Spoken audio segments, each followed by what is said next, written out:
কাঁচা আমের এই সিজনে কাঁচা আমের ভর্তা যদি না খাই তাহলে কি হয় বলেন। আসসালামু আলাইকুম, কেমন আছেন সবাই? যেহেতু এখন কাঁচা আমের সিজন, তাই আমি অনেকগুলো আম নিয়ে বসে গেছি ভর্তা বানানোর জন্য। এই জন্য আমগুলাকে আমি প্রথমে ছিলে, তারপরে চিকন চিকন করে পাতলা পাতলা করে কেটেছি। তারপরে এই যে আমি একটু লবণ আর চিনি দিয়ে কাঁচা আমটাকেই প্রথমে একটু ভালো করে মেখে নিচ্ছি। আর এদিকে দেখেন আমার ঘরের বাচ্চা কাচ্চা সব টেবিলের উপরে, চেয়ারে, নিচে এই যে রাফিন দেখেন বাটি নিয়ে পর্যন্ত দাঁড়িয়ে আছে সে ভর্তা খাওয়ার জন্য। আমার মাথা পাগল করে দিচ্ছে ভর্তা দাও বলে। আর এই যে আমি এখান থেকে মাখতেছি, ভর্তা এখনও রেডি হয়নি, কাড়াকাড়ি লেগে গেছে ভর্তা খাওয়ার জন্য। সবাই আম নিয়ে নিয়ে খাচ্ছে।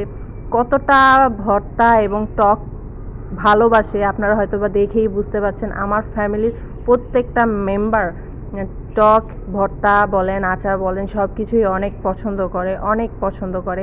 শুধু আমার ফ্যামিলিতে যে পছন্দ করে তা না, আমার মনে হয় যে এমন কোনো মানুষ নেই যারা টক খেতে পছন্দ করে না, ভর্তা পছন্দ করে না, সবাই পছন্দ করে।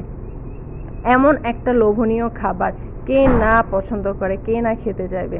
এই যে আমার প্রথমে তো আমি আমটাকে ভালো করে মেখে নিয়েছি, তারপরে আবার আমি একটু গুঁড়ামরিচ, তারপরে একটু লবণটা একটু কম ছিল সেজন্য আবার লবণ চিনি দিয়ে আমি আবার আমটাকে ভালো করে মেখে নিচ্ছি।